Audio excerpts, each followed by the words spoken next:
రండి, పాల్గొనండి, ఆశీర్వదింపబడండి. సిలువను గూర్చిన వార్త నశించుచున్న వారికి వెర్రితనము కాని, రక్షింపబడుచున్న మనకు దేవుని శక్తి. 1 కొరింథీ 1:18. యునైటెడ్ పీపుల్స్ ఫెలోషిప్ యూపీఎఫ్ నిర్వహించు సిలువ ధ్యానములు. 40 రోజులు ఉపవాస ప్రార్థనలు. తేదీలు 2023 ఫిబ్రవరి 27 నుండి ఏప్రిల్ 7 వరకు. సమయం ప్రతిరోజు ఉదయం 4 గంటల నుండి 7 గంటల వరకు. స్థలం బాప్టిస్ట్ చర్చ్, నారాయణగూడ, శాంతి థియేటర్ పక్కన, హైదరాబాద్. దూర ప్రాంతముల వారు సిలువ ధ్యానములు ప్రతిరోజు ఉదయం 4 గంటల నుండి 7 గంటల వరకు. యూట్యూబ్, ఫేస్బుక్ వ్యవస్థాపక అధ్యక్షురాలు మరియు senior pastor, United Peoples Fellowship, UPF, Hyderabad. యెహోవా నా మొరలాలించెను, తన మహాదయను నన్ను గణించెను. యెహోవా నా మొరలాలించెను, తన మహాదయను నన్ను గణించెను. అహర్నిశలది నహీనుడగునా దుహాయనెడు ధ్వని గ్రహించి మనిపి. యెహోవా నా మొరలాలించెను, తన మహాదయను నన్ను గణించెను.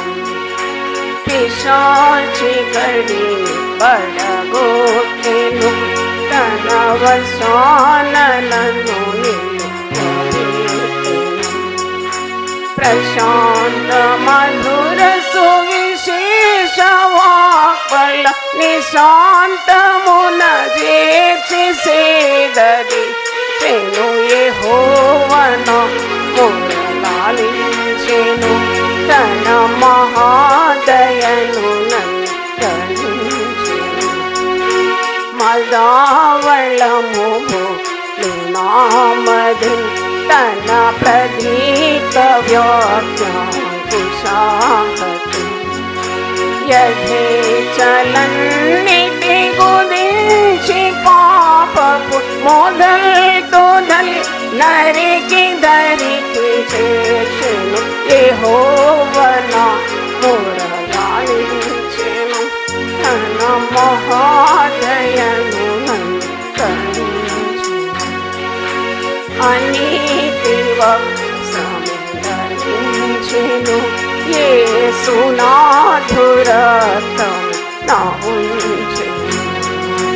అనీతి వస్త్రమించెను, యేసు నాధురత్వము నా ఉంచెను.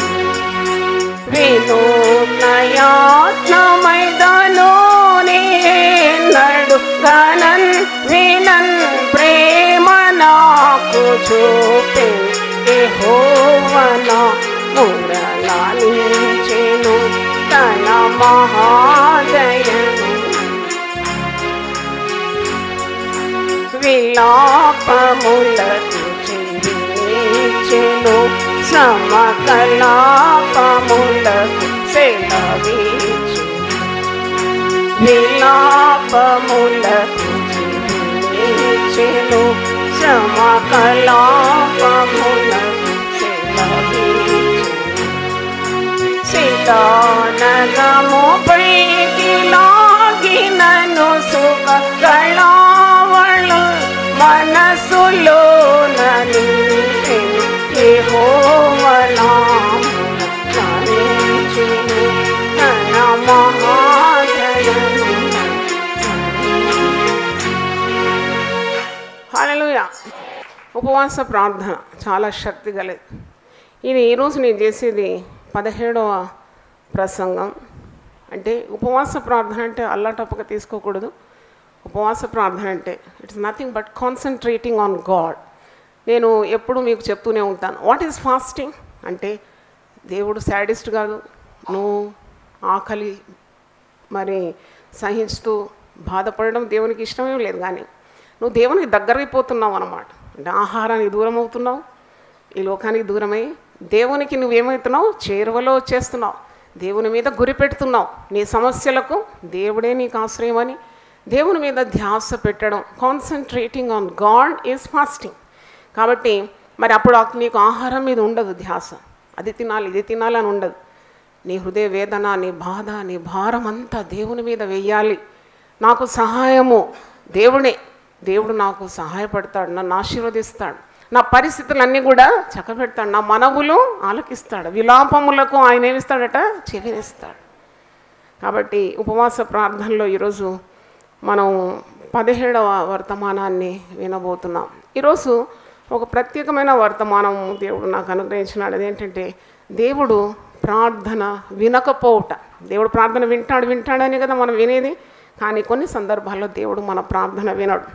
చాలామంది అడుగుతారు, why is God rejecting my prayer? నేను ఎంత ప్రార్థన చేసినా దేవుడు ఎందుకు వినడం లేదు? మరి నా ప్రార్థన ఎందుకు దేవుడు ఆలకించడం లేదు? నాకు ఎందుకు జవాబు రావడం లేదు? Why I'm not getting answers from God? అప్పుడు స్వపరీక్ష చేసుకోవడానికి ఒక 10 కారణాలు మీ ముందు ఉంచాలని నేను ఆత్మచేత ప్రేరేపింపబడినాను. మరి నీ ప్రార్థనకు దేవునికి అడ్డుగా ఉన్న కార్యాలన్నీ కూడా తొలగించుకోవాలి. దేవుడు ఎందుకు ప్రార్థన ఆలకించడు? చూడండి, 2వ సమూయేలు గ్రంథం 12వ అధ్యాయంలో మీరు చూసినప్పుడు దావీదు తన బిడ్డ నిమిత్తము ఉపవసించి ప్రార్థన చేస్తున్నాడు. అంటే బెత్షెబే ద్వారా, అంటే ఊరియా భార్య అయిన బెత్షెబాతో ఆయన మరి బంధం కలిగి ఒక బిడ్డ జన్మించింది. ఆ బిడ్డ కాయలా పడింది. అప్పుడు దావీదు ఉపవసించి దేవుని సన్నిధిలో కన్నీళ్లు గార్చి ఆ బిడ్డ కొరకు ప్రార్థన చేస్తున్నాడు. ఆహారం తీసుకోవడం లేదు, మరి నిద్ర కూడా పట్టకుండా రాత్రంతా ప్రార్థన చేసినాడని వాక్యంలో ఉంది. అయినా దేవుడు ఆ ప్రార్థనకు జవాబు ఇవ్వలేదు. మీరు 2వ సమూయేలు గ్రంథం 12వ అధ్యాయం 16వ వచనం చూడండి. యెహోవా ఊరియా భార్య దావీదును కనిన బిడ్డను మొత్తినందున అది బహు జబ్బు పడి. అంతకుముందు నాతాను ప్రవక్త వచ్చి దావీదు చేసిన తప్పును ఎత్తిపట్టి చూపెడుతున్నాడు. 14-15 వచనాలు చూడండి. ఈ కార్యం వల్ల యెహోవాను దూషించుటకు ఆయన శత్రువులకు నీవు గొప్ప హేతువు కలిగజేస్తేవి గనుక నీకు పుట్టిన బిడ్డ నిశ్చయముగా చచ్చునని దావీదుతో చెప్పి తన ఇంటికి వెళ్ళాను. ప్రవక్తలు చెప్పిన మాట కదా. నాతాను ప్రవక్త ముందే చెప్పినాడు, నీ బిడ్డ చనిపోతుంది, ఎందుకంటే నీవు దేవుని నామానికి ఏం తెచ్చినావు, దూషణ పాలు తెచ్చినావు.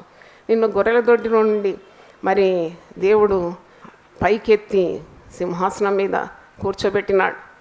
మరి ఇశ్రాయేలు జనులకు నిన్ను అధిపతిగా నియమించినాడు. నువ్వు ఎక్కడ పోతే అక్కడ నీకు తోడుగా ఉండి మరి లోకంలో గనులైన వారికి కలిగిన పేరును ప్రఖ్యాతిని నీకు అనుగ్రహించినాడు. అన్నీ ఒక్క క్షణంలో మర్చిపోయి నువ్వు పాపం చేసినావు. దేవుని నామమును దూషింపబడుట కారణమైన శత్రువులకు నువ్వు గొప్ప హేతువు కలుగజేసినావు. కాబట్టి నీ బిడ్డ తప్పకుండా ఏమవుతుంది, చచ్చిపోతుంది. ప్రవక్త ప్రవచించినాడు. 16వ వచనం చూసినప్పుడు దావీదు కనిన బిడ్డను దేవుడు మొత్తినప్పుడు బహుగా జబ్బు పడాను. దావీదు ఉపవాసం ఉండి లోపలికి పోయి రాత్రంతా నేలపడి ఉండి బిడ్డ కొరకు దేవుని బతిమాలగా ఇంటిలో ఎన్నికైన వారు లేచి అతన్ని నేల నుండి లేవనెత్తుకు వచ్చిరు, కానీ అతడు సమ్మతింపగా వారితో కూడా భోజనం చేయకుండా. అందరూ వస్తున్నారు, రాజు కదా ఆయన, మహారాజు, ఆయన నేల మీద పడి పొర్లుకుంటూ దేవుని బతిమాలుకుంటూ ఉపవాసం ఉండి మరి ఏడుస్తూ ఉన్నాడు, నిద్ర పోవడం లేదు. అప్పుడు సేవకులు వచ్చి ఆయనను బతిమాలుకుంటున్నారు, లేవమంటున్నారు, లేవనెత్తుకు వచ్చినారు, కానీ అతడు సమ్మతింపగా వారితో కూడా భోజనము కూడా చేయకుండా. అంటే he's fasting, he's doing all night prayer అనమాట. బిడ్డ బతకాలని, బిడ్డ చావకూడదని. దేవుడు కనికర సంపన్నుడు కదా, దేవుడు క్షమిస్తాడు కదా, నా బిడ్డ బతకాలని ఆశిస్తున్నాడు. కానీ 7వ దినమున బిడ్డ చావగా, మరి 7 రోజులు ఉపవాసం ఉన్నాడా లేక బిడ్డ పుట్టి 7 రోజులు మనకు తెలియదు, కానీ మొత్తం 7వ రోజు బిడ్డ చనిపోయింది. బిడ్డ ప్రాణంతో ఉండగా మేము అతనితో మాట్లాడినప్పుడు అతను మా మాటలు వినకుండా, అప్పుడు సేవకులు అక్కడున్న చుట్టుముట్టిన వారందరూ భయపడుతున్నారు. ఎందుకంటే బిడ్డ బతికున్నప్పుడు మా మాట వినలేదు, ఇప్పుడు బిడ్డ చనిపోయిన తర్వాత మేము ఆయన సమీపం పోవడానికి కూడా మాకు భయం అవుతుంది. ఆయన ఎలాగో మాట వింటాడు. ఇప్పుడు చాలా అంత అప్సెట్ అయిపోయి ఉన్నాడు దావీదు. ఇప్పుడు బిడ్డ చనిపోయినని మనం అతనితో చెప్పినట్లా తనకు తాను హాని చేసుకునేమో అనుకుని దావీదు సేవకులు బిడ్డ చనిపోయిన సంగతి అంతో వెరచిరి, భయపడుతున్నారు. బిడ్డ చనిపోయినాడు చెప్పడానికి. ఎందుకంటే మన ఆత్మహత్య చేసుకుంటాడా, చచ్చిపోతాడా, మరి అతని ప్రార్థన దేవుడు అంగీకరించలేదు కదా, చాలా నీరసించిపోతాడా, కుమిలిపోతాడా, భయపడుతున్నారు అతనికి ఈ బిడ్డ చనిపోయిన వార్త చెప్పడాని. అయితే దావీదు తన సేవకులు గుసగుసలాడుట చూచి బిడ్డ చనిపోయిన సంగతి గ్రహించి, అందరు గుసగుసలాడుతున్నారు, దావీదు దగ్గర రావడానికి భయపడుతున్నారు, బిడ్డ చనిపోయినాడని చెప్పడానికి భయపడుతున్నారు. దావీదు గ్రహించినాడు ఏదో సంథింగ్ ఏదో జరిగిపోయింది, బిడ్డ చనిపోయినాడు. అప్పుడు దావీదు ఏం చేస్తున్నాడు చూడండి, బిడ్డ చనిపోయినా అని తన సేవకులను అడగ, వారు చనిపోయిననేరు. అప్పుడు దావీదు నేల నుండి లేచి స్నానం చేసి తైలం పూసుకొని వేరు వస్త్రములు ధరించి యెహోవా మందిరంలో ప్రవేశించి మ్రొక్కి తన ఇంటికి తిరిగి వచ్చి భోజనము తెమ్మనగా వారు వడ్డించింది. అప్పుడు అతడు భోజనము చేశాడు. అందరూ ఆశ్చర్యపోతున్నారు అనమాట. బిడ్డ బతుకున్నప్పుడేమో ఉపవాసం చేసినాడు, ప్రార్థన చేసినాడు, ఏడ్చినాడు, రాత్రంతా నిద్రపోలేదు. మరి ఇప్పుడు బిడ్డ చనిపోయిన వార్త వినగానే ఏం చేసినాడంటే లేచినాడు, మరి స్నానం చేసుకున్నాడు, తైలం పూసుకున్నాడు, మంచి వస్త్రాలు ధరించినాడు, యెహోవా మందిరంలో ప్రవేశించినాడు, దేవునికి మ్రొక్కినాడు, తిరిగి ఇంటికి వచ్చినాడు, భోజనము చేసినాడు. ఇదేంటి ఆశ్చర్యపడుతున్నారు అన్నమాట. వారు అనుకున్నది ఒకటి, జరిగింది మరొకటి. అప్పుడు వారు ఏమంటున్నారంటే సేవకులు అంటున్నారు, బిడ్డ జీవంతో ఉండగా ఉపవాసం ఉండి దాని కొరకు ఏడ్చుంటివి కానీ అది మరణమైనప్పుడు లేచి భోజనము చేస్తుంది. ఇదేంటి అని పద్ధతులన్నీ గమ్మత్తుగా ఉంది. బిడ్డ జీవంతో ఉన్నప్పుడు ఉపవాసం ఉన్నావు, మరణించిందంటే ఇంకా అసలు ఆహారం తినరు కదా, ఇంకా చాలా కుమిలిపోతూ ఉంటారు, ఇంకా ఆహారం మీద ధ్యాస ఎక్కడ ఉంటుంది. కానీ ఇతను తైలం పోసి స్నానం చేసుకున్నాడట, మరి తైలం పోసుకున్నాడంట, మరి వస్త్రాలు ధరించుకున్నాడంట, మందిరానికి వెళ్ళినాడంట, దేవునికి మొక్కినాడంట, తిరిగి వచ్చినాడంట, కడుపునంట భోజనం చేసినాడంట. ఏంటి ఈ సంగతి అని సేవకులు ఆశ్చర్యపడుతున్నాడు. నీవిలాగున చేయుట ఏమని దావీదుని అడగా 22వ వచనం, అతడు బిడ్డ ప్రాణంతో ఉన్నప్పుడు దేవుడు నా యందు కనికరించి వాడిని బ్రతికించినేమో అనుకొని నేను ఉపవాసం ఉండి ఏడ్చుంటే, ఇప్పుడు చనిపోయాను కనుక నేను ఎందుకు ఉపవాసం ఉండవలను? వాడిని తిరిగి రప్పించగలనా? నేను వాని యుద్ధకు పోదును కానీ వాడు నా యుద్ధకు మరలా రాడని వారితో చెప్పి, తర్వాత దావీదు తన భార్య అయిన బెత్షెబను ఓదార్చి ఆమె యుద్ధకు పోయి ఆమె యొక్క కుమారుని కనెను. దావీదు అతనికి సొలొమోను అని పేరు పెట్టాను.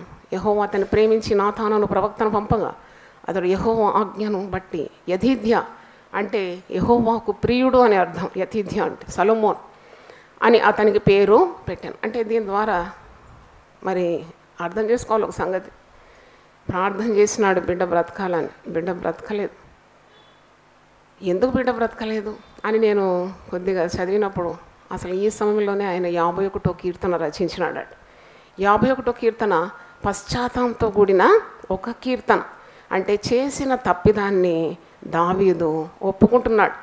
ఒప్పుకొనక ప్రార్థన చేసినప్పుడు దేవుడు ప్రార్థన వినలేదు, కానీ తన తప్పును పాపాన్ని ఒప్పుకొని ప్రార్థన చేసినప్పుడు దేవుడు బిడ్డను తీసుకున్నాడు, మరి దావీదును క్షమించినాడు. తిరిగి అతని మీద కనికరంతో అతనికి మరి ఒక కుమారుని అనుగ్రహించినాడు. ఆ కుమారుడే జ్ఞాని అయిన సొలొమోను. అంటే నా జీవితంలో జరిగిన కార్యాలు నాకు జ్ఞాపకానికి వచ్చింది. నా కుమార్తె మరి 3 సంవత్సరాల 8 నెలలు అంటే నియర్లీ 4 years అంత హైట్ వెయిట్ పర్సనాలిటీ ఉంది, చాలా చక్కగా ఉండేది. అది చనిపోతూ ఉంది హాస్పిటల్లో. She's dying, all of a sudden అయిపోయింది, హఠాత్ మరణం. అప్పుడు నేను అప్పటి వరకు నాకు ప్రార్థన జీవితమే లేదు, కానీ బిడ్డ ప్రాణం పోతుంటే ఏవా బ్రతికించు, నా బిడ్డను బ్రతికించు, నా బిడ్డను బ్రతికించు, బ్రతికిస్తే నీ సేవకు నేను ఇచ్చేస్తాను. అంతవరకు నేను ఒక బండరాయిలాగా ఉన్నాను, సేవ కానీ భక్తి మార్గం కానీ ఏదీ లేదు. అప్పుడు నేను దేవునితో ఒప్పుకుంటున్నాను అన్నమాట, దేవా కనికరించి ఈ బిడ్డను బ్రతికిస్తే నీ సేవకు నేను ఇస్తాను. బిడ్డ బ్రతకలే, నా ప్రార్థన దేవుడు వినలే, కానీ ఒకటి జరిగింది ఏంటంటే నన్ను సేవలో వాడుకుంటున్నాడు. దేవుని స్తోత్రం, హల్లెలూయా. అంటే దేవుని జ్ఞానము మానవుని తలంపుల కంటే గొప్ప, చాలా గొప్పది. అంటే ఆయన మార్గములో భూమికి ఆకాశం ఎంత ఉన్నతంగా ఉందో అంత ఉన్నతంగా దేవుని మార్గాలు ఉంటుంది. కొన్నిసార్లు మనం దేవునికే జ్ఞానం ఉపదేశించే రీతిగా మనం మాట్లాడుతుంటాం, మన చర్యలు మన ప్రవర్తన అలాగ ఉంటుంది. దేవునికి ఏం తెలుసు, నాకు అన్నీ తెలుసు. దేవునికి ఏం తెలియదు, దేవునికి అన్నీ తెలుసు. ఆయన తప్పకుండా నీ పట్ల న్యాయము చేస్తాడు. అంటే ఇక్కడ జరిగిన కార్యం ఏంటి? పశ్చాత్తాపమైన హృదయంతో దావీదు దేవుని సన్నిధికి తిరిగినాడు. విరిగి నలిగిన హృదయంతో దేవుని సన్నిధిలో తను చేసిన పాపాన్ని ఏం చేసినాడు? ఒప్పుకున్నాడు. పాపము రోగము ఈ రెండు కప్పుకోవద్దంట. ఎవరో చెప్తాం విన్నాను, పాపం కప్పుకోవద్దు, రోగం కప్పుకోవద్దు, రెండు విప్పి చెప్పాలి. అప్పుడు దేవుని కనికరము నీ మీదకి వస్తుంది. 51వ కీర్తనలో బెత్షెబ యుద్ధకు వెళ్ళిన తర్వాత నాతాను ప్రవక్త అతని యొద్దకు వచ్చినప్పుడు అతడు రచించిన కీర్తన. హెడ్ నోట్ చూడండి, అప్పుడు రచించినాడు అన్నమాట. This is the context why he has written Psalms 51. పాపం చేసినాడు, ఒక రాజు కదా. మరి నాతాను ప్రవక్త వచ్చి నువ్వు ఆ మనుషుడు నీవే పాపం చేసినావు, దేవుని నామానికి దూషణ తెచ్చినావు, నీకు మరి కనబోయే బిడ్డ మరి జబ్బు చేత ముత్తబడి చచ్చిపోతుందంటే రాజు ఎంత అధికారం గలవాడు, మహారాజు దావీదు కనుసైగతో కావాలంటే నాతాను చంపించవచ్చు కదా, చంపివేయచ్చు కూడా, ఖడ్గం ఉంటుంది రాజు దగ్గర ఇప్పుడు. కానీ అలా చేయలేదు. నాతాను తన తప్పు ఎత్తి చూపెట్టినప్పుడు వెంటనే కుమిలిపోయినాడు. అందుకే ఇక్కడ ఒక మాట 51వ కీర్తనలో 16 వచనం 17 చూడండి. నీవు బలిని కోరువాడవు కావు, కోరినడలు నేను అర్పించును, దహన బలి నీకు ఇష్టమైనది కాదు, విరిగిన మనస్సే దేవునికి ఇష్టమైన బలులు. దేవా విరిగి నలిగిన హృదయమును నీవు అలక్ష్యము చేయ. విరిగి నలిగిన హృదయం అంటే ఒక కంట్రైట్ స్పిరిట్. ఉపవాస ప్రార్థన చేసేవారు ఎప్పుడు కూడా మరి ఈ నలిగిన హృదయం, విరిగిన హృదయం మోకరించగానే కన్నీళ్ళు వచ్చేస్తాయి. ఎందుకంటే దేవునికి చాలా సమీపంగా అయిపోతావు కదా. నీ బాధలు, నీ దుఃఖము, నీ వేదన అంతా దేవునికి తెలియజేస్తావు. You become very close to God. ఒక మాట గుర్తొచ్చింది, నీవు నన్ను హత్తుకొని నెడలు నీవు తప్పకుండా బ్రతుకుతావు, నువ్వు నన్ను ఆశ్రయించిన నెడలు నీవు బ్రతుకుతావు. అంటే దేవుణ్ణి ఆశ్రయించడం, దేవుని హత్తుకోవడం, ఇంకా వేరే మార్గం లేదు. యేసు ప్రభు కూడా మంచి మాదిరి చూపెట్టినాడు. ఆయన శరీరధారిగా ఉన్నప్పుడు మహారోదనతో ప్రార్థన చేసినాడండి. ఎబ్రీ పత్రిక 5వ అధ్యాయము 7వ వచనం చూడండి. యేసు ప్రభు కూడా విరిగి నలిగిన హృదయంతో ప్రార్థన చేసినాడు. హెబ్రీ 5:7 శరీరధారి ఉన్న దినముల్లో మహారోదనంతోనూ కన్నీళ్లతోనూ తను మరణము నుండి రక్షింపగల వానికి ప్రార్థనలు యాచనలు సమర్పించి భయభక్తులు కలిగి ఉన్నందున ఆయన అంగీకరింపబడెను. హల్లెలూయా. అంటే చూడండి, యేసు ప్రభు మనకు మాదిరి చూపెట్టినాడు. ఆయన దైవ కుమారుడు, మానవ ఆకారంలో ఈ లోకానికి వచ్చినాడు. ఆయనకి ఇంత ప్రార్థన చేయడం అవసరమైందా? తప్పకుండా అవసరమైంది. ఎందుకంటే మనకు మాదిరి, రోల్ మోడల్. మనమందరం ఇప్పుడు ఆత్మరూపంలో లేదు, శరీరం ధరించే ఉన్నాం కదా. మనం కూడా అదే మరి పద్ధతిలో వెళ్ళాలి. అంటే విరిగి నలిగి కన్నీళ్లతో రోదనంతో నశించే వారి కొరకు ప్రార్థన చేయాలి. అది దేవుని చిత్తమై ఉన్నది. తర్వాత మనం అతిక్రమం చేస్తే దాన్ని యోబు భక్తుడు అంటాడు, నా రూములో నేను పాపం కప్పుకుంటే పరమందున్న దేవుని ఎడల నేను వేషధారి అయిపోతాను. I become a hypocrite if I conceal my sin in my heart. కాబట్టి నువ్వు ఒప్పుకొని ప్రార్థన చేసి దేవుని యొద్ద మరి నీవు కనికరం పొందుకోవాలి. అప్పుడు నీ ప్రార్థనలు సూటిగా దేవుని చెవిలోకి చొచ్చిపోతుందని అది మొదటిగా మనం నేర్చుకుంటున్నాం. అంటే you have to repent for your sins. మారు మనసుతో కూడిన ప్రార్థన. ఉపవాసం ఉన్నావు, ప్రార్థన చేస్తున్నావు అని కాదు, కానీ నువ్వు ఒక మారు మనసుతో నువ్వు చేసినవన్నీ కూడా అవిధేయత, అతిక్రమం, అక్రమం ఇవేమున్నా కానీ తొలగించుకుంటేనే నీ ప్రార్థనకు జవాబు దేవుడు ఇస్తాడు. కొన్నిసార్లు ప్రార్థనకు జవాబు రాకున్నా దేవుడు నీ కొరకు ఇంకేదో మేలు సిద్ధపాటు చేస్తున్నాడు. దేవుని స్తోత్రం. అలా భక్తులు చాలామంది ప్రార్థన చేసినారు, నన్ను చంపేయి, నన్ను ఈ లోకం నుండి తీసివేయి, అయ్యో నా తల్లి గర్భంలోనే నేను చనిపోతే ఎంత బాగుండని యోబు కూడా ప్రార్థన చేసినాడు. ఈ ప్రార్థనలు దేవుడు ఏవి కూడా అంగీకరించలేదు. God did not answer any prayer of such prayers. In spite of that దేవుడు వారికి ఆయుస్సునిచ్చి ఆరోగ్యాన్ని ఇచ్చి ఇంకా గొప్ప గొప్ప కార్యాలు చేయడానికి వారిని వాడుకున్నట్టు మరి రుజువులు పరిశుద్ధ గ్రంథంలో చూస్తున్నాం. మరి కొన్నిసార్లు దేవుడు ప్రార్థన వినడు, నేను విననంటున్నాడు. దేవునికి ప్రార్థన చేసిన వారి జాబితాల్లో చాలా గొప్ప వ్యక్తులు ఉన్నారు, యాజకులు ఉన్నారు, ప్రవక్తలు ఉన్నారు. 99వ కీర్తన 6వ వచనం చూడండి. సామ్స్ 99:6 ఆయన యాజకులలో మోషే అహరోనులుండిరి, ఆయన నామమును బట్టి ప్రార్థన చేయు వారిలో సమూయేలు ఉండెను, వారు యెహోవాకు మొరపెట్టగా ఆయన వారికి ఉత్తరము ఇచ్చారు. హల్లెలూయా. అంటే ఈ దేవుని నామంలో ప్రార్థన చేయడం, ఆదికాండం 4వ అధ్యాయము మీరు చివరి మాటలు, ఆనాడు ఏనోషు కాలమందు మరి యెహోవా నామమున ప్రార్థన చేయుటకు ఆరంభమైనది. అంటే ఆదికాండం 4వ అధ్యాయంలో ప్రార్థన, దేవుని నామంలో ప్రార్థన చేయడం ఆరంభమైంది. ఏం కొత్త కాదు. ఏంటంటే ఎప్పుడు ప్రార్థన అంటానా మీరు అనుకుంటారా? కాదు, ప్రార్థన అనేది సిన్స్ ఏజెస్. అంటే చూడండి, ఆదికాండంలో ఆరంభమైంది. ప్రకటనలో కూడా ప్రార్థనతోనే అవసానం కూడా. ఏంటంటే ప్రభువైన యేసు నీవు త్వరగా రమ్ము. చూడండి ప్రార్థన. ఇక్కడ ప్రార్థన చేసే వారిలో మోషే ఉన్నాడు, యాజకుల్లో ఉన్నాడు, అహరోను ఉన్నాడు. తర్వాత దేవుని నామం బట్టి ప్రార్థన చేసే వారిలో సమూయేలు ఉన్నాడు. వీరు యెహోవాకు మొరపెట్టి మా దేవుని దగ్గర నుండి జవాబులు పొందుకున్నారు. దేవుని స్తోత్రం. కానీ పాపము నీ హృదయంలో దాచుకుంటే నీ ప్రార్థనకు జవాబు రాదని 66 కీర్తన 18వ వచనంలో, నా హృదయంలో నేను పాపము లక్ష్యం చేసిన ఎడల ప్రభు నా మనవి వినకపో. అందుకే యేసు ప్రోక్షింపబడిన హృదయంతో మీరు దేవుని సన్నిధానమునకు చేరాలి. With cleansed heart. యేసు రక్తమే నీకు పాప క్షమాపణ కలగజేస్తుంది. కాబట్టి పరిశుద్ధమైన హృదయంతో దేవుని సన్నిధికి రాకుంటే నీవు ఎన్ని ప్రార్థన చేసినా దేవుడు వినడు. నీ కొరకు భక్తులు ప్రార్థన చేసినా దేవుడు వినడని చాలా ఖచ్చితంగా ఇర్మియా గ్రంథం 15వ అధ్యాయం 1వ వచనంలో ఉంది. ఈ ప్రజలు పాప క్షమాపణ పొందకుండా వారు పాపం చేస్తూ ప్రార్థన చేస్తున్నారు.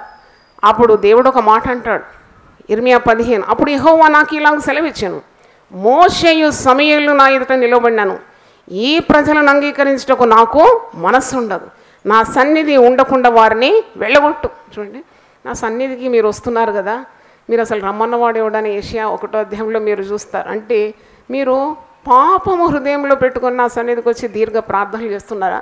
మీకు పాప క్షమాపణ చాలా అవసరం. కాబట్టి పాపము మరి మీద ప్రభుత్వం విశ్వాస చేయాలంటే పాపము నీ కాళ్ళ క్రింద ఉండాలి.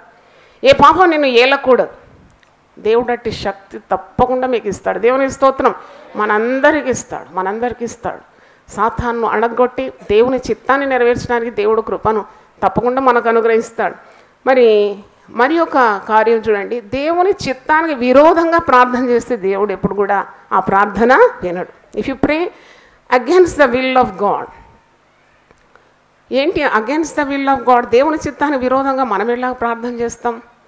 కొన్నిసార్లు అట్టి ప్రార్థనలు చేస్తాం, జవాబు పొందుకోం. 1 యోహాను 5వ అధ్యాయం 14వ వచనంలో ఉంది, 1 John 5:14, ఆయనను బట్టి మనకు కలిగిన ధైర్యం ఏదనగా ఆయన చిత్తానుసారంగా మనం ఏది అడిగినను ఆయన మన మనవి ఆలకించునన్నదే. మనం ఏమి అడిగినను ఆయన మనవి ఆలకించునని మనం ఎరిగిన మనం ఆయనను వేడుకున్నవి మనకు కలిగినవని ఎరుగుదాం. అవును, యేసుప్రభు కూడా అన్నాడు, తప్పకుండా దేవుడు నీ ప్రార్థన అంగీకరిస్తాడు. ప్రార్థన చేయనప్పుడు నువ్వు పొంది ఉన్నామని నమ్మి ప్రార్థన చేయి. చిత్తానుసారమైన ప్రార్థన దేవుడు తప్పకుండా అంగీకరిస్తాడు. ఏంటి? భర్త మారు మనసు, భార్య మారు మనసు, పిల్లల రక్షణ దేవుని చిత్తానుసారమైంది. ఎందుకంటే మనుషులందరూ రక్షణ పొందాలని దేవుని చిత్తమై ఉన్నది. It's God's will that no one should perish. కాబట్టి నీ ఇంటి వారి కొరకు నువ్వు ప్రార్థన చేస్తున్నావు, ఉపవాసం ఉండి, తప్పకుండా అది దేవుని చిత్తం. నీ ఆరోగ్యం కొరకు ప్రార్థన చేస్తున్నావు, తప్పకుండా దేవుని చిత్తమైన సర్వ శరీరానికి ఆయన నీకు ఆరోగ్యం ఇస్తానని వాగ్దానము చేసినాడు. కాబట్టి దేవుని చిత్తం ఏది అని నీకు తెలియాలంటే వాక్యం తెలిసి ఉండాలి. కొందరు ప్రార్థన చేస్తారు కదా, మరి ఒక లాటరీ టికెట్ గెలవాలి అని ప్రార్థన చేస్తారు. లాటరీ టికెట్ రూపాయికి కొనుక్కొని కోట్ల రూపాయలు కావాలని ప్రార్థన చేస్తారు. దేవుని చిత్తానుసారమైన ప్రార్థన కానే కాదు. మరి ఇంకా కొందరు ప్రార్థన చేస్తారు, చాలా రష్ ఉంది సినిమా థియేటర్లో, మాకు సినిమా టికెట్ కావాలని ప్రార్థన చేస్తాను. అటువంటి ప్రార్థన కూడా దేవుడు అంగీకరించి it's not according to the will of God. నాకు దూరదేశం, ఏ దేశం అని చెప్పాను కానీ విదేశాల నుండి ఒక ఫోన్ వచ్చింది. ఒక యవనస్తురాలు, దాదాపు 30-35 సంవత్సరాలు ఉంటుంది. ఆమె ఫోన్ చేసి అంటుంది, అమ్మా నేను ఒక్కటే మనవి అడుగుతున్నాను. ఏంటది అంటే, అమ్మా నా గోడంతా వినడానికి మీకు టైం లేదు, కాబట్టి ఒక్కటే మాటలో చెప్తున్నాను, దాని కొరకు మీరు ప్రార్థన చేయండి. ఏంటంటే, మా అత్తగారు పురుగులు పడి చావాలా. ఓ అమ్మ, అత్త మీద ఎంత కోపం ఉందంటే ఆమె ఈ ప్రార్థన మనవి ఇది జరిగి ఒక 2-3 వారాలే అయింది. మా అత్తగారు పురుగులు పడి చావాలి. ఇది దేవుని చిత్తానుసారమైన ప్రార్థన కానే కాదు. అత్తగారు ఏం తప్పు చేసిందని చెట్టెత్తు కొడుకును కని పెంచి నీకు భర్తగా శిరస్సుగా ఇస్తే ఆమె ఇప్పుడు ఎటు చావాలని కోరుతుంది? పురుగులు పడి చావాలి. అవి నేను అన్నట్టు తప్పు. నీకు కూడా 2 పిల్లలు ఉన్నారు. నువ్వు రేపు అత్తగారు అయినప్పుడు నీ కోడలు ఇట్లా ప్రార్థన చేస్తే నీకు ఎంత బాధ ఉంటుంది. అలాంటి ప్రార్థన ఎప్పుడు చేయకూడదు.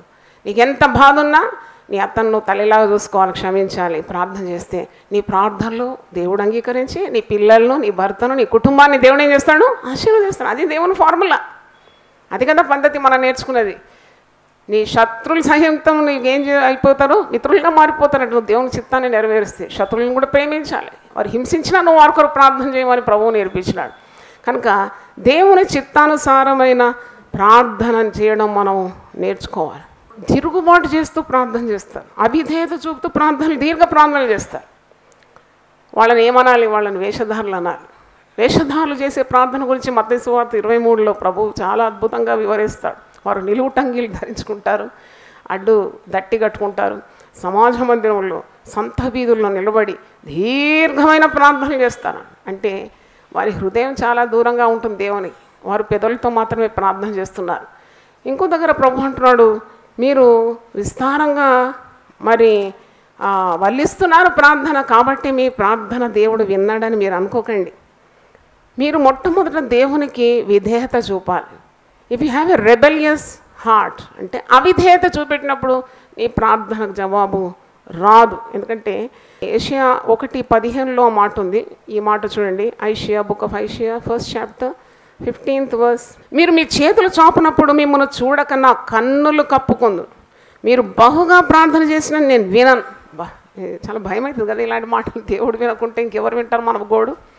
దేవుడే అంటున్నాడు, మీరు చాలా చేతులు చాపి బిగ్గరగా కేకలు వేసి ప్రార్థన చేసినా నేను వినను. మీరు బహుగా చేసిన నేను వినను. మీ చేతులు ఎందుకు వినను?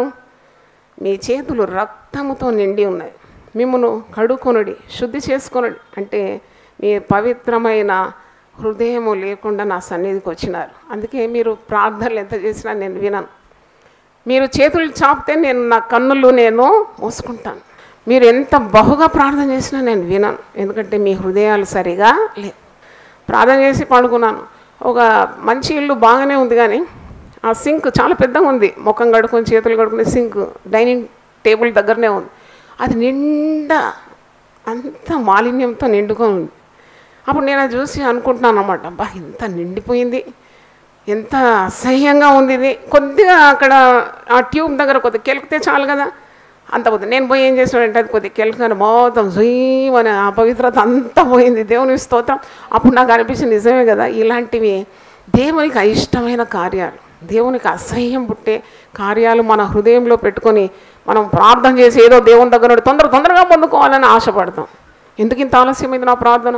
నేను చాలా ఉపవాసం చేసినా కదా, నా ప్రార్థనకు జవాబు ఎందుకు రాలేదు? అందుకే మరి నీవు అవిధేయత చూపుతూ చేస్తే ప్రార్థనలకు దేవుడు జవాబు ఇవ్వడు అని మనం నేర్చుకోవాలి. కానీ తప్పకుండా there is a solution for your problem.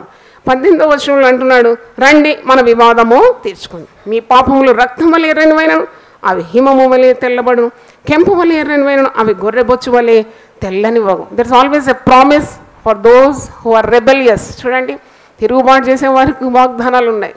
మీ పాపాన్ని వదిలిపెట్టండి, నా దగ్గర రండి. మీ పాపం ఎర్రగున్నా నేను దాన్ని ఏం చేస్తాను? హిమము కంటే తెల్లగా చేస్తాను. అది కెంపు వల్ల మరి రక్తం వల్ల ఎర్రగున్నా అది గొర్రెబొచ్చు కంటే తెల్లగా నేను చేస్తాను. కాబట్టి నీవు తప్పకుండా మారుమనసు పొందాలి.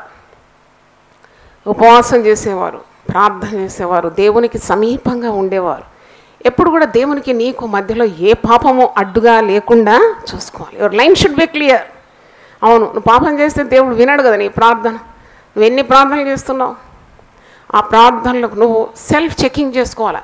అది మరి నేనైతే ఎప్పుడు చేస్తాను, I just check myself. ఇతరులకు చాలా బోధనలు చేస్తాను కరెక్టే, కానీ ఉదయం లేచి దేవుని సన్నిధిలో ఉండి నాలో ఏదైనా దేవునికి ఆయాసకరమైన మార్గం ఏది ఉన్నదా అనేది కొద్దిగా పరీక్షించుకుంటాను.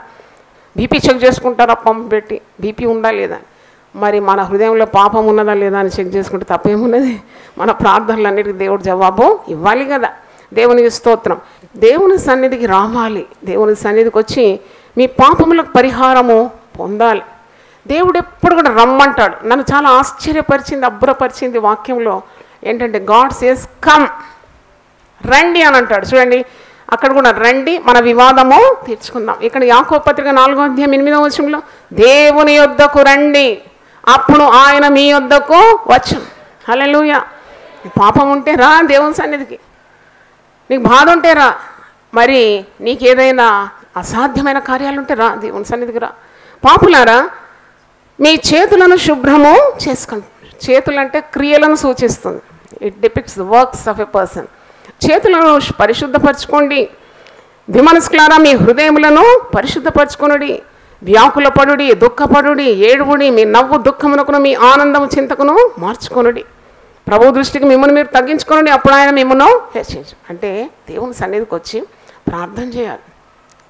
మేమంతా బాగున్నాంలే అని ఎప్పుడు అనుకోకూడదు. ఏదో ఒకటి ఉంటుంది నీ ప్రార్థనకు జవాబు రాకుండా ఉండడానికి కారణాలు ఉంటాయి తప్పకుండా. You study it, check yourself. అప్పుడు దేవుడు నీకు బయలుపరుస్తాడు. నువ్వు ఉపవసించి ప్రార్థన చేసినప్పుడు దేవుడు నీకు తప్పకుండా నీ అవకతవకలన్నీ బలహీనతలు కూడా బయలు చేస్తాడు, బయలుపరుస్తాడు. అప్పుడు అందుకే అంటున్నాడు, రా నా సన్నిధికి రా, దేవుని యొద్దకు రా, అప్పుడు ఆయన నీ యొద్దకు వచ్చేస్తాడు. దేవుని సన్నిధిలో మోకరించి కన్నీళ్ళు గార్చి ప్రార్థన చేయాలి. అది అలవాటుగా మార్చుకోవాలి. అన్నీ పాస్ అయినామా అని ఎప్పుడు అనుకోకూడదు. ఉంటుంది ఏదో something is obstructing your prayer. దేవునికి నీ ప్రార్థన వినబడకుండా, నీ ఉపవాసం కూడా ఆయన కానకుండా ఏదో ఒకటి అడ్డున్నది. ఆ అడ్డు తొలగించుకోవాలి. ఆనాడు పునరుద్ధాన దినం స్త్రీలు అంటారు కదా, ఈ బండ మా కొరకు ఎవరు తొరలిస్తారు? కానీ దేవుడు అద్భుతం చేసినాడు. పరలోకం నుండి దూత దిగొచ్చి ఆ రాయిని అడ్డుగా ఉన్న బండని ఏం చేసింది? తొలగించింది. హల్లెలూయా చెప్దామా? With God all things are possible. మరి ఇంకోటి, స్వార్థమైన ప్రార్థనలు దేవుడు ఎప్పుడు కూడా వినడు. Self centred prayer, self serving prayer, దురుద్దేశంతో చేసే ప్రార్థనలు ఆయన వినడు. యాకోబు పత్రికలోనే ఉంది 4వ అధ్యాయం 3వ వచనం చూడండి. మీరు అడిగినను మీ భోగముల నిమిత్తం వినియోగించుటకై దురుద్దేశంతో అడుగుదురు గనుక మీకేమీ దొరుకుట లేదు అంటారు కదా. ఇటు లోకం కావాలా, ఇటు పాపము చేయాలా, అటు దేవుని ఆశీర్వాదం అందాలి, ఇటు దేవుని అనుగ్రహం కావాలి, అటు లోకంతో స్నేహం చేయాలి అంటే కుదరదట. అందుకే అంటున్నాను, ఇక్కడ మీరు అడుగుతున్నారు కానీ మీరు మీ భోగముల నిమిత్తం అడుగుతున్నారు. అందుకే మీరు అడిగినను మీరేమి కూడా పొందుకోరు అని 4వ వచనంలో, వ్యభిచారులారా ఈ లోక స్నేహము దేవునితో వైరమని మీరు ఎరగరా? కాబట్టి ఎవడు ఈ లోకంతో స్నేహం చేయకూడను వాడు దేవునికి శత్రువు. ఏం సిస్టర్, మరి లోకంలోనే ఉన్నాం కదా, మరి లోకాన్ని ప్రేమించుకుంటే ఎట్లా అంటే, అది నేను చెప్పాను కదా చాలాసార్లు, పడవ నీళ్ళలోనే ఉంటుంది కానీ నీళ్లు పడవలోకి వెళితే పడవ ఏమవుతుంది? మొన్న ఒక పడవ బోల్తా పడి చాలామంది దుర్మరణం పొందినారని వార్తల్లో మీరు చూసినారు కదా. కాబట్టి ఈ లోకం నీలోకి రాకూడదు. లోకంలోనే ఉన్నారు సరే, కానీ లోకాన్ని ప్రేమించకూడదు, దేవుణ్ణి ప్రేమించాలి. దేవుని స్తోత్రం, హల్లెలూయా. లోకంతో నీ హృదయం నింపుకుంటే అది దేవునికి వైరమని అంటూ ఉన్నాడు. అందుకే నువ్వు ప్రార్థన చేసినప్పుడు నీ భోగముల నిమిత్తం ప్రార్థన చేయకూడదు. మీ సొంత అంటే చాలా స్వార్థంతో కూడిన ప్రార్థనలు ఉన్నాయి, కొద్దిగా చెక్ చేసుకోవాలి. ఎప్పుడైనా ఇతరుల కొరకు నువ్వు విజ్ఞాపన చేసినావా? తప్పకుండా you have to intercede for other people, lost souls, నశించే ఆత్మల గురించి ప్రార్థన చేసావా? నీ ఇంటి వారి రక్షణ కొరకు ప్రార్థన చేసినావా? పరలోకంలో నువ్వు ఒక్కనివే లేక ఒక్కదానివి కనబడితే ఎంత బాధాకరంగా ఉంటుంది. ఇంటి వారందరూ నరకంలో ఆరని అగ్ని, చావని పురుగు. మరి వాళ్ళ గురించి నువ్వు విజ్ఞాపన చేయాలి తప్పకుండా. మనుషులందరూ రక్షణ పొందడం దేవుని చిత్తం కాబట్టి you have to intercede for them.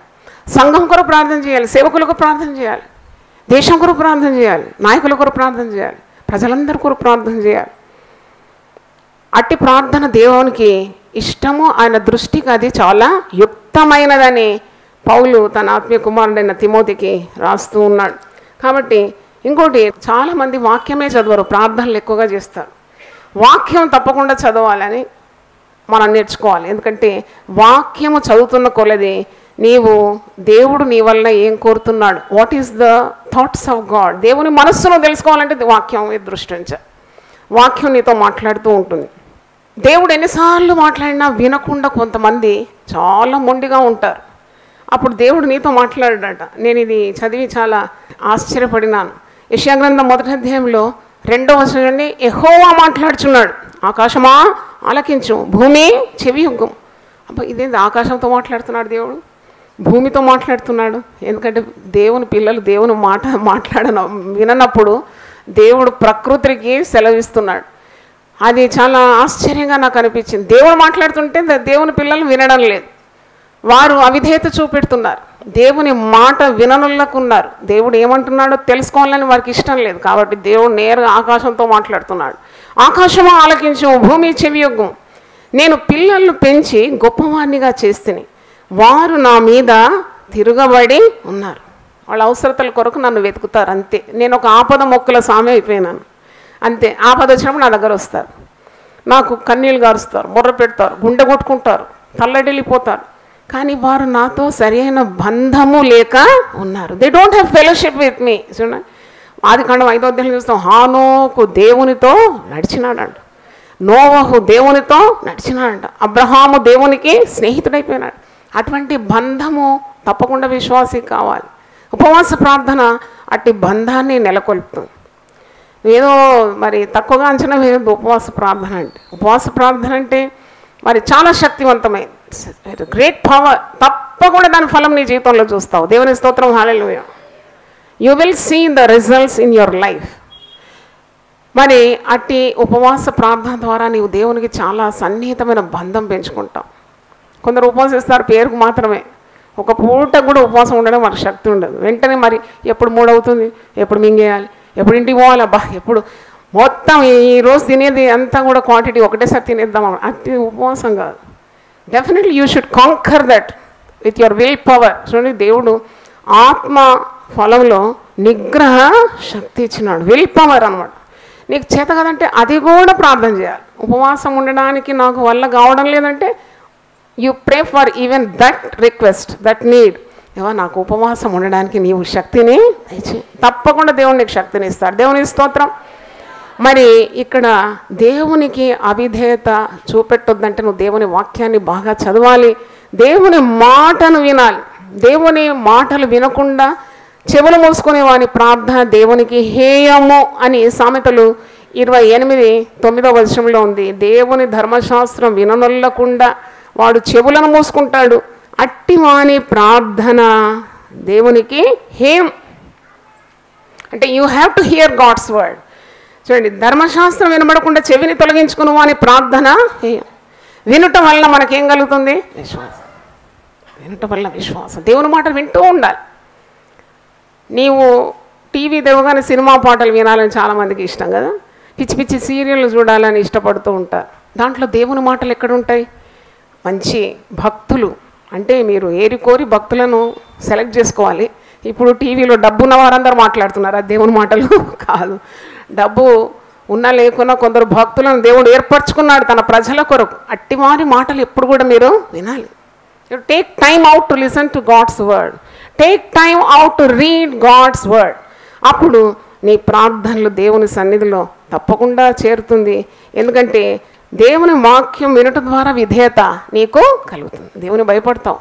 మాట వింటే ఆరోగ్యం, మాట వింటే ఆశీర్వాదం, మాట వింటే హెచ్చు, మాట వింటే నీకు అన్నిటి మీద ఆధిపత్యం. దేవుని మాట వింటే ఆశీర్వాదాలు ఉంటుంది. దేవుని స్తోత్రం.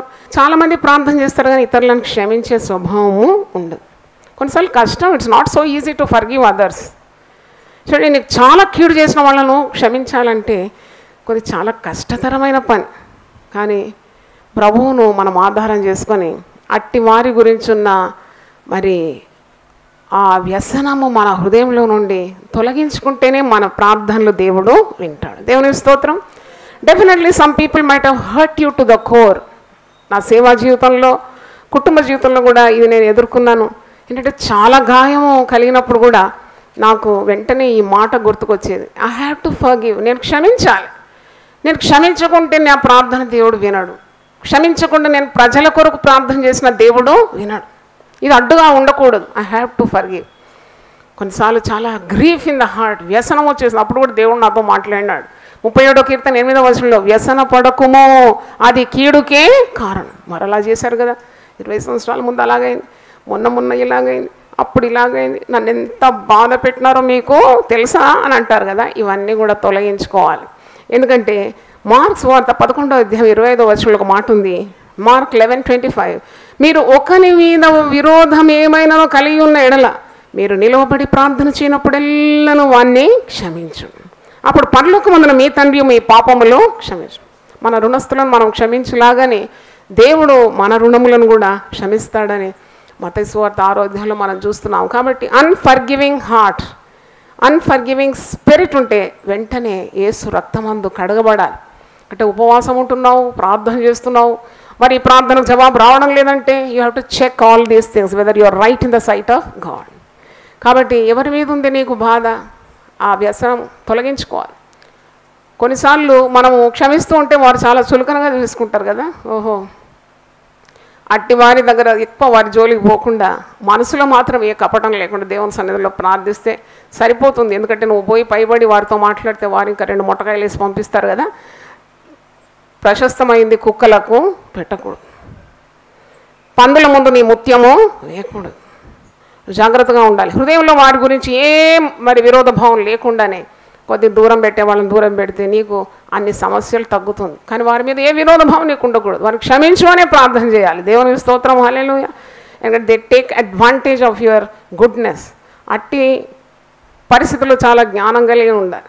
నేను ఒక దగ్గర చదివినాను, చాలా ఖరీదైన ఒక దువ్వెన ఒక మరి బట్టతల ఉన్నవానికి ఇస్తే ఏ ప్రయోజనము లేదు.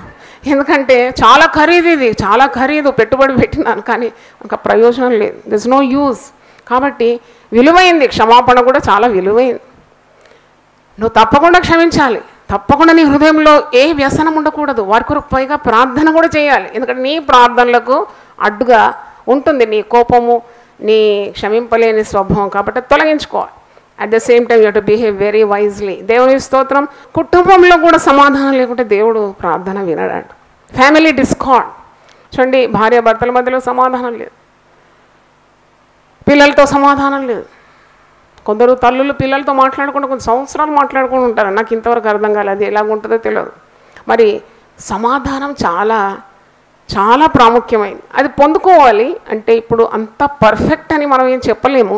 కానీ దేవుని సన్నిధిలో మన అయోగ్యతలు, మన అవకతవకలు ఒప్పుకుంటే తప్పకుండా దేవుని కనికరం మన జీవితాల్లోకి ప్రవహిస్తుంది. దేవుని స్తోత్రం.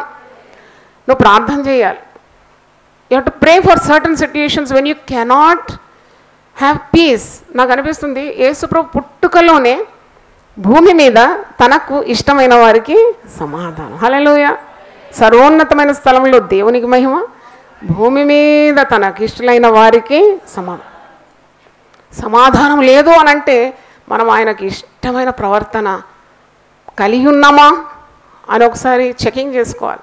Are we doing things that's pleasing God?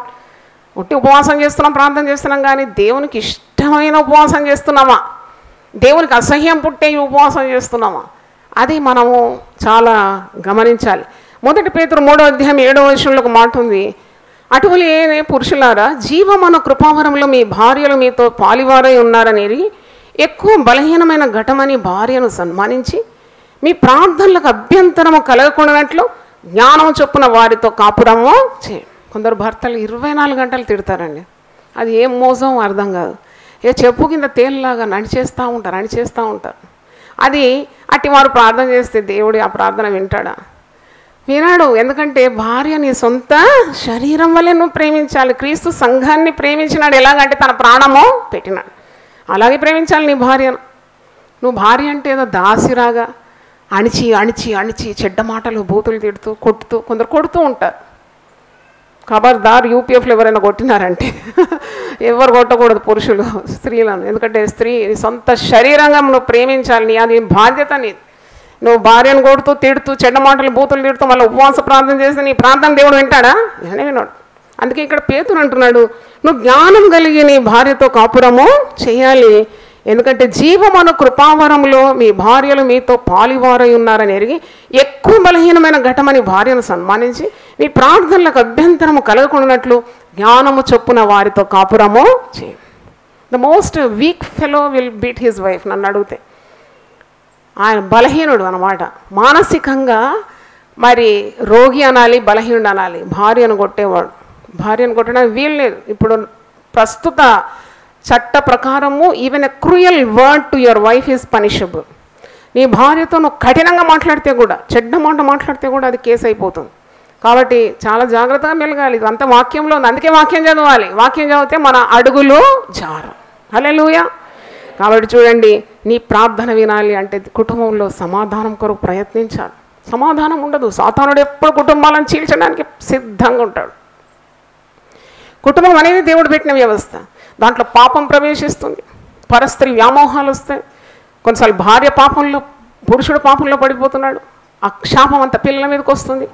అందుకే ఇట్టి ఉపవాస ప్రార్థనల ద్వారా కీడును ఏం చేస్తున్నావు? నువ్వు తరిమి కొట్టేస్తున్నావు. తప్పకుండా ఉపవసించి ప్రార్థన చేసే కుటుంబాల్లో దేవుని కనికరం ఉంటుంది. దేవుని స్తోత్రం.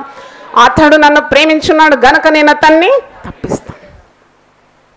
కీడు రాకుండా దేవుడు కాపాడుతాడు. సమాధానం కొరకు ప్రయత్నించాలంట. సమాధానంను వెదికి వెంటాడాలంట. శక్యమైతే సమస్త మనుషులతో మీరేం కలిగి ఉండండి? సమాధానం. అట్టి వారి ప్రార్థనలు దేవుడు తప్పకుండా వింటాడు. మరి ఒకటి చూడండి, అవిశ్వాసం ఉంటే అది నీ ప్రార్థన దేవుడు వినడని. Don't entertain any doubt. నేను ఈరోజు ధ్యానిస్తుంటే నేనే చాలా మరి ఆత్మతో నింపబడినాను. God was speaking to me. When you ask in total faith. ఆ విశ్వాసం కావాలి. అవిశ్వాసంతో దేవుని సన్నిధిలో వచ్చి నీవు విశ్వాసం కూడా ప్రార్థన చేసి పొందుకోవాలి. విశ్వాసం కానిదేదో అది పాపం అది. ఎందుకంటే దేవదేవ సన్నిధికి వచ్చి ప్రార్థన చేసిన ఉపవాసం ఉండి తర్వాత దేవునికి ఇది సాధ్యమా? దేవుడు నా పిల్లలు బాగు చేస్తాడా? నా కుమారునికి ఉద్యోగం ఇస్తాడా? నా బిడ్డకు సంతానం ఇస్తాడా? నా కుటుంబాన్ని బాగు చేస్తాడా అనే అనుమానము ఇసుమంతా కూడా ఉండాలి అవసరమో లేదు. ఎందుకంటే దేవుడు అద్భుతాలు చేయలేడు. నీ అవిశ్వాసంతో దేవుని చేతులను నువ్వేం చేస్తున్నావు? కట్టేస్తున్నావు అన్నమాట. మార్క్సు వార్త 6వ అధ్యాయము 1 నుండి 5 వరకు చదివితే కూడా దేవుడు తాను యేసుప్రభువు పెరిగిన ప్రాంతంలో ఆయన అనేకమైన అద్భుతాలు చేయకపోయినాడు. ఎందుకంటే వారి అవిశ్వాసము వలన అక్కడ ఏ అద్భుతం కూడా ఆయన చేయజాలకపోయాను. మార్క్సు వార్త 6:5లో ఉంది. అందువల్ల కొద్దిమంది రోగుల మీద చేతుల నుంచి వారిని స్వస్థపరచడం తప్ప మరి ఏ అద్భుతమును ఆయన అక్కడ చేయజాలకపోయాను. ఆయనకు శక్తి లేనందుకు కాదు, అంటే వారి అవిశ్వాసం ద్వారా ప్రభువు అక్కడ అద్భుతాలు చేయజాలకపోయినాడు. ఆయన వారి అవిశ్వాసమునకు ఆశ్చర్యపడినాడట యేసు ప్రభు వారి అవిశ్వాసాన్ని చూసినప్పుడు. కాబట్టి నువ్వు అవిశ్వాసం ఉండకూడదు. 2 గుడ్డివాళ్ళు యేసు ప్రభు దగ్గరకు వస్తారు. గుడ్డి వాళ్ళకి ఏం కావాలండి? చూపు కావాలి. దావీదు కుమారుడా మమ్మల్ని కరుణించు అన్నప్పుడు ప్రభు అంటాడు, నేను ఈ కార్యము చేయగలనని మీరు నమ్ముతున్నారా? Do you believe that I can do this? అప్పుడు వారు ఏమంటారు? నమ్ముతున్నాము ప్రభు. అయితే మీ విశ్వాసం చొప్పున మీకు కలుగును గాక. వెంటనే ఆ గుడ్డివారి నేత్రాలు తెరవబడిందని వాక్యంలో మనము చూస్తున్నాము. దేవునికి స్తోత్రం, హల్లెలూయా. కాబట్టి నీకు విశ్వాసము కావాలని దేవునికి ప్రార్థన చేయాలి. 26వ కీర్తనలో ఒక మాట ఉంది. ఆ మాట చూడండి. ఏమీ సందేహింపకుండా నేను ఆయన యందు నమ్మిక కలిగి ఉన్నాను. మొదటి వచనంలో ఉంది, యెహోవా నేను యథార్థవంతుడనై ప్రవర్తించున్నాను, నాకు తీర్పు తీర్చుము. ఏమీ సందేహింపకుండా యెహోవా యందు నేను నమ్మిక ఉంచి ఉన్నాను. అసలు ఇక్కడే అందరూ పొరబడుతూ ఉంటారు. ఏమీ సందేహింపకుండా దేవునిలో విశ్వాసం ఉంటే కార్యాలు ఎప్పుడో జరిగిపోతాయి. దేవుడు చేయలేకపోతున్నాడు ఎన్ని ప్రార్థనలు చేసినా, మీకు కార్యాలు జరగడం లేదు అని అంటే you have to check your faith. నీకు విశ్వాసం ఉందా? దేవుని యొద్దకు వచ్చేవాడు దేవుడు ఉన్నాడని నమ్మాలి. వెతుకు వారికి తగిన ఫలము ఇస్తాడని నమ్మాలి. నీ విశ్వాసం చొప్పున నీకు జరిగిపోతుంది. కానీ ఆ విశ్వాసం లేదు, అవిశ్వాసం ఉంది కాబట్టి దేవుని మహిమను చూడలేకపోతున్నాం. మార్తతో ఏమంటాడు? నమ్మిన ఎడల దేవుని మహిమను చూస్తాం. మరి ఇక్కడ వాక్యంలో మనం చూస్తున్నాము, ఏమీ సందేహం లేకుండా నేను నిన్ను ఆశ్రయించాలి ప్రభు, ఎందుకంటే నమ్మదగిన దేవుడు. నువ్వు ఎప్పుడు కూడా నా నమ్మకాన్ని వమ్ము చేయవు. దేవుని నమ్మి చెడిపోయిన వాళ్ళు ఎవరు ఉన్నారండి? చెప్పండి ఎవరిదన్నా ఒక అడ్రస్. దేవుని నమ్మి నమ్మి నమ్మి మేము చెడిపోయినామండి అని ఇంతవరకు అయితే నాకు ఎవ్వరు ఎదురు కాలేదు. I did not meet such a person who trusted in God and was put to shame. దేవుని నమ్మి మా తలవంపులైపోయిందండి, దేవుని నమ్మి మేము పాడైపోయినామండి, దేవుని నమ్మి మా కుటుంబం పతనమైందని ఇంతవరకు చరిత్రలో లేదు, పరిశుద్ధ గ్రంథంలో లేదు.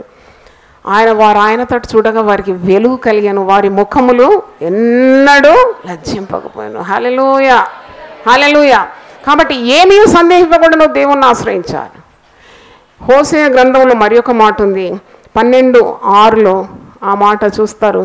కాబట్టి నీవు నీ దేవుని తట్టు తిరగవలెను, కనికరము న్యాయమును అనుసరించు, ఎడ తెగక నీ దేవుని యందు నమ్మిక ఉంచు.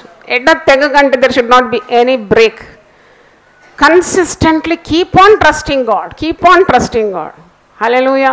నేను ఇక్కడికి రాకముందు మోకరించి ప్రార్థన చేస్తూ, నేను చిన్న ప్రార్థనే చేశాను కానీ ఒక్కసారి జ్ఞాపకం చేసుకున్నాను, ఎంత నమ్మదగిన దేవుడు ప్రభా, నీవు నన్ను ఎప్పుడు చెయ్యి విడవలేదు, ఒక క్షణమైనా నన్ను మర్చిపోలేదు, నన్ను విడవలేదు, నన్ను ఎడబాయలేదు. 92లో నాకు తోడుండినావు. 92 అంటే నేను సేవ ఆరంభించిన సంవత్సరం అని చెప్పుకుంటూ పోయినాను. 92లో నాకు సహాయం చేసినావు. 93లో నమ్మినాను, నేను సహాయం పొందినాను. 94, 95, 96, 97, 25 సంవత్సరాలు ఇట్లా వల్లించినాను. దేవుని స్తోత్రం. 10 నిమిషాలు పట్టింది. Thank you Lord, you are so faithful to me each and every year of your calling. నేను ఎప్పుడైతే నీ మరి పిలుపుకు విధేయురాలైనానో అప్పటి నుండి ఈ క్షణం వరకు నన్ను ఎప్పుడు క్షణమైనా నీవు విడిచిపెట్టలేదు. దేవుని స్తోత్రం. హల్లెలూయా. మరి కుటుంబ జీవితంలో కూడా 37 సంవత్సరాలు అయింది. కుటుంబ జీవితంలో దేవుడు ఎప్పుడు నన్ను వదిలిపెట్టలేదు. ప్రార్థన చేయడం, జవాబు పొందుకోవడం, ప్రార్థన చేయడం, జవాబు పొందుకోవడం. ఇంకా నేను ప్రార్థన చేస్తాను, ఇంకా దేవుని మహిమను ఎక్కువగా చూడాలని ఆశిస్తున్నాను. యూపీఎఫ్లో దేవుని మహిమను చూసినాను. కాబట్టి ఎడతెగక దేవుని యందు నీవు నమ్మిక ఉంచాలి. హల్లెలూయా. ఇంకొక మాట కూడా నేను చెప్పి ముగిస్తాను.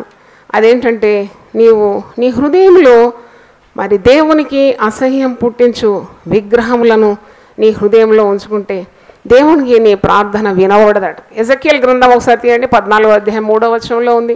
అంతటా ఇశ్రాయేలు పెద్దల్లో కొందరు నా యుద్ధకు వచ్చి నా ఎదుట కూర్చుని ఉండగా యెహోవా వాక్కు నాకు ప్రత్యక్షమై ఇలాగు సెలవిచ్చాను, నరపుత్రుడా, ఈ మనుషులు తమ హృదయంలో విగ్రహములనే నిలుపుకొని దోషం పుట్టించే అభ్యంతరము తమ ఎదుటనే పెట్టుకొని ఉన్నారు. వీరు నా యుద్ధ ఏమైనా విచారణ చేయ తగునా? వీళ్ళేంటి నా దగ్గరకు వచ్చి ప్రార్థనలు చేస్తున్నారు?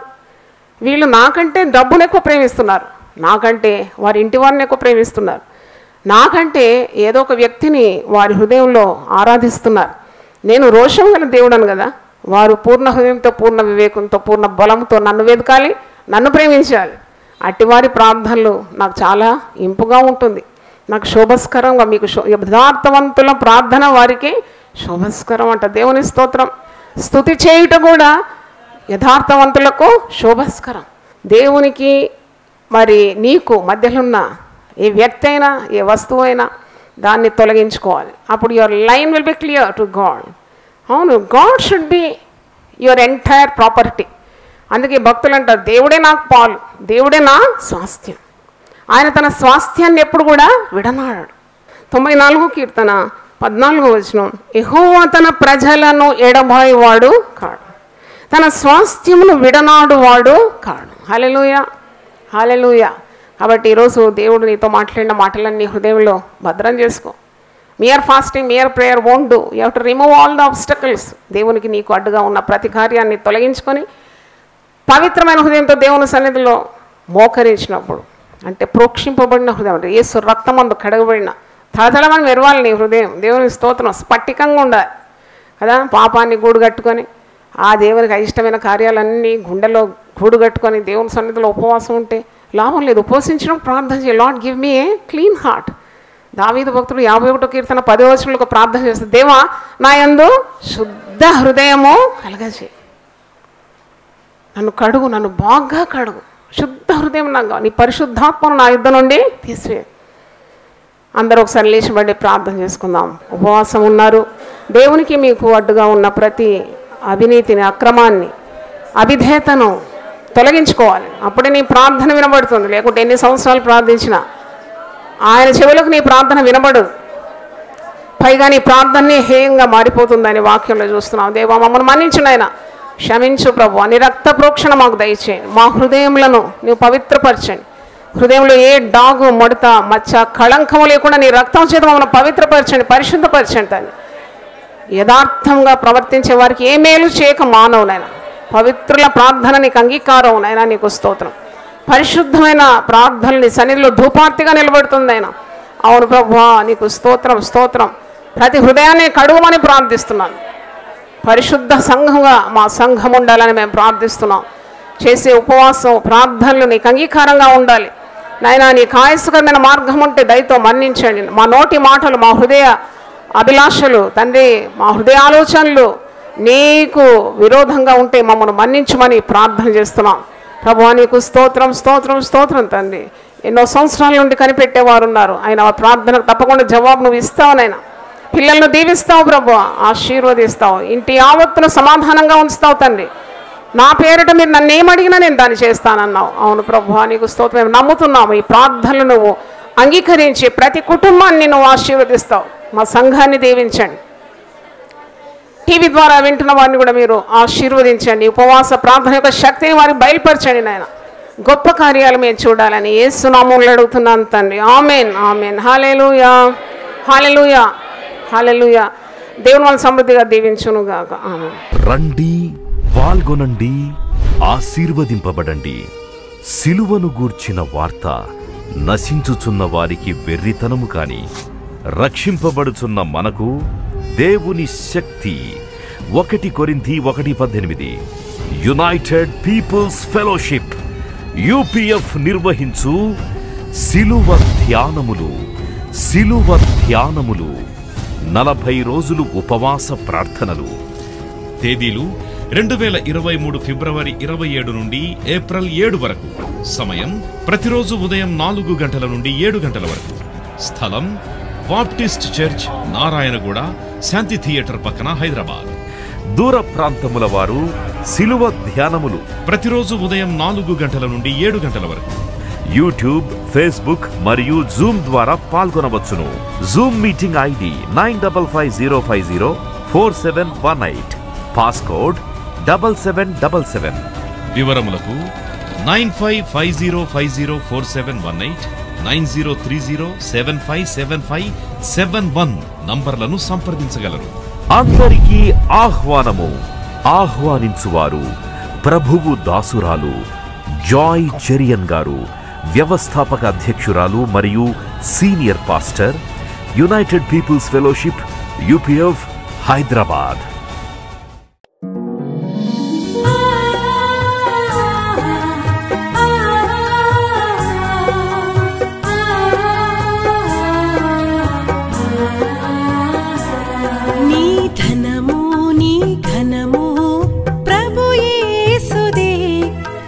దశమా భాగమునీయ వెనుదీతువా.